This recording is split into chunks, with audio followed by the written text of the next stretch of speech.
Hi everyone, welcome back to my channel. If you're new here, welcome. My name is Vanessa. Today I'm going to be making a quick little video about the shelving unit you see behind me. It's pretty frequently asked how I stack all of my animals' enclosures, so I figured I'd make a little bit more of a detailed video talking about how I do that. Today it will specifically be on this shelving unit that you see behind me, and I'll be talking about what it is, how I use it, and stuff like that. Hope you enjoy. So right now the shelving unit is up, but I'm going to be taking it apart and getting it ready for my new bearded dragon that I have coming pretty soon. And I just wanted to rearrange all the enclosures and get everything all reorganized. Personally, this is one of my least favorite parts about keeping Reptile. It can just be such a pain and a hassle. This whole process took about 3.5 hours to do. And as you can see right here, I'm contemplating whether I want to finish this or not. This shelving unit is pretty straightforward. You line up these bars, make sure that they're even, and then you put in the wire rack. Here I am putting the 40-gallon and the 30-gallon on top of the shelf. Now here's where I messed up though. I shouldn't have put them on there because this back bar I could not get. I was getting so frustrated with this. This is where it comes in handy to have a second person helping you put the shelving unit together. I had to stop the video because I thought I was going to lose my mind. The packaging on the box does say you need 2 people to do this. I've set this rack up about 4 times by myself. It would be easier with another person, but it can be done alone. But yeah, it's a very straightforward, easy to put together shelving unit, in my opinion. Here I am setting up all the lights, getting everything connected to the power strip and untangling all the lights. One thing that you really want to keep in mind is making sure that the lights and the on-off switches for the lights are very easily accessible. I made this mistake the very first time I set up one of these shelving units, and I made the bottom shelf and the middle shelf too close together, and I was unable to flip the lamp onto its side after everything was all set up to change the light bulb out. So now that is always something that I'm very cautious of, making sure that there's enough space for me to flip the lamp on its side to be able to get the light bulb out. Same goes for the on-off switches. You want to make sure that they're easily accessible considering you will be using these every day. Here I am just cleaning out the tree frog enclosure, wiping everything down, cleaning all the leaves and all the decorations and food bowls and such. It's a lot easier with this enclosure being on the floor considering I do still need the step stool just to be able to reach into the enclosure. But now I finally have everything set up. Alrighty, as you guys can see, I have the shelving unit up and put together. So now I'm just going to go through a little run through of what animals are on the shelving unit and how I use the shelving unit in more than just to hold the animals, and just a couple other little things that's just really good to know. But starting off, we'll go through a run through of what animals are actually on the shelving unit and what size their enclosures are, just to give you an idea of how big the shelving unit actually is. So down here in this corner, this is Yoko, my leopard gecko. She is in a 40-gallon breeder enclosure from Thrive. And then right over here, this is my Exo Terra 40-gallon breeder. Right now it's empty. I plan on getting a bearded dragon in the next couple weeks.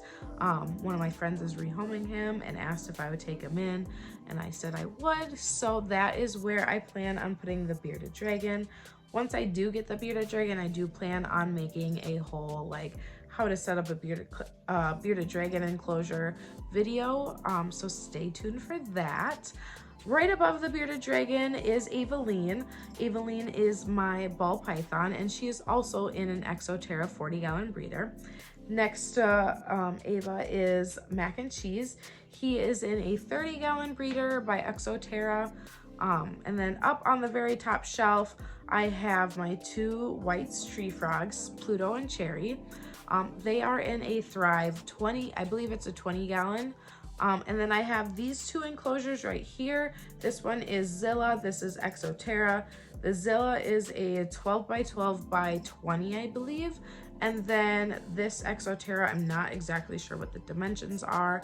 Both are empty, both I have plans for them, but I probably will not be filling them anytime soon.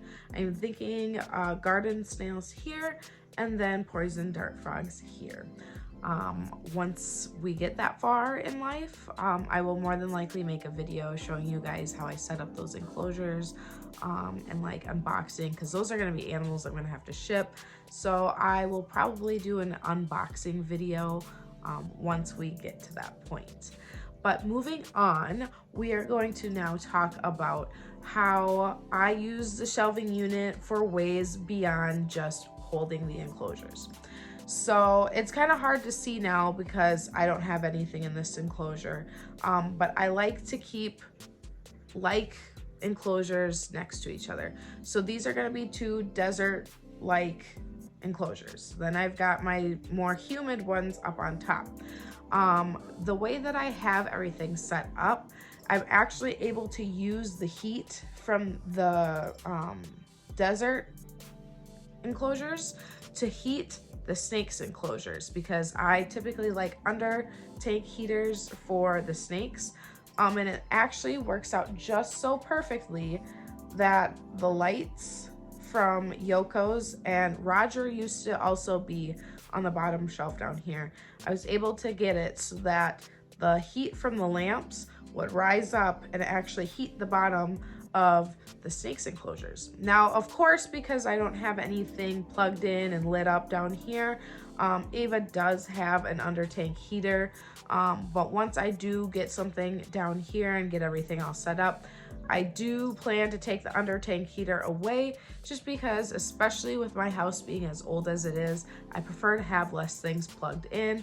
It's just saving energy, saving money, and honestly, I cannot afford to have my outlet go out or my house burn down because I had too much stuff plugged in. My tip, if you're gonna do that, my biggest thing, make sure that you have a thermostat that can read and make sure that temperatures are correct. I have a thermostat as well as an electronic thermometer in the enclosures, making sure that when I do use a lamp, that it is the correct temperature, because I don't want it getting too hot where it burns them, but I also don't want it to be too cold, because that's when you start to see problems like the ball pythons not taking their food and just stuff like that. I mean, so many problems can happen if you don't keep your enclosures warm enough. So of course you want to make sure that you have the right temperatures. But for me, I mean, I've been doing it the last like 2 or 3 years, and it has just so perfectly worked out for me. I ended up figuring it out one day. I had just gotten the thermostat that you see over here, and had an under tank heater and the lamps, not realizing like, the lamps are gonna produce heat, and heat rises. So the one day it was reading a really high temperature and I started panicking, and I realized if I just turn off the under tank heater, I'm fine. But yeah, so that is like, besides aesthetics, besides holding all my enclosures, I'm able to find some other ways to make the shelf more beneficial for me. The last thing I'm going to talk about in today's video is going to be the specifications of this shelving unit. This is a current photo from their website. It looks like right now the price is $279, which is a $70 savings, which I would say is pretty good. The dimensions of this shelving unit is 77 inches wide by 78 inches tall by 24 inches deep. So this will fit like a 75-gallon aquarium very easily. Like I've said before, it fits 2 40-gallon breeders next to each other, or a 40-gallon breeder and a 30-gallon breeder next to each other. So if you're like me and you have a lot of aquariums, this would be a really good fit for you. For colors, your options are going to be this red color, which is what I have. I had just painted over it with black paint. Otherwise, there is a silver option, but where I live, the silver option just seems to always be out of stock. And either way, I would have wanted to paint it black or white anyways, but since I needed it right then and there, I had just settled for the red instead of paying an additional $70 to have it shipped to me. One of the things that I do really like about this shelving unit is the fact that you can change the height of each shelf, so each shelf can be a different height, which is really convenient considering I am using this for aquariums and terrariums, and they all come in different heights and different sizes and everything. So it is nice to be able to adjust how tall the shelves go, because then that also means that I can include space for things like lamps and other things that go on top of the enclosures. The Husky brand does offer a lifetime warranty with pretty much all of their shelving units, and I think all of their tools too. Don't quote me on that, but this shelving unit does come with a lifetime warranty. And last but not least, my absolute favorite thing about this shelving unit is the fact that each individual shelf holds about 2,500 pounds. Just for reference, a 75-gallon aquarium full of water weighs about 850 pounds. So this shelving unit can definitely hold the weight of aquatic species, reptiles, amphibians. I definitely give this shelving unit a 10 out of 10, totally recommend. And if this is something that you're looking for, if you have a tight space like I do, or if you just want all of your reptile enclosures stacked up and it just makes it look a little bit nicer and neater, this is the perfect shelving unit for you. We've finally made it to the end of the video. I just want to thank you all for watching and supporting. If you like this video, give it a thumbs up. And if you have any additional questions or comments, go ahead and leave a comment down below. I hope you guys all enjoyed and learned a little something. Have a good rest of your day. Bye.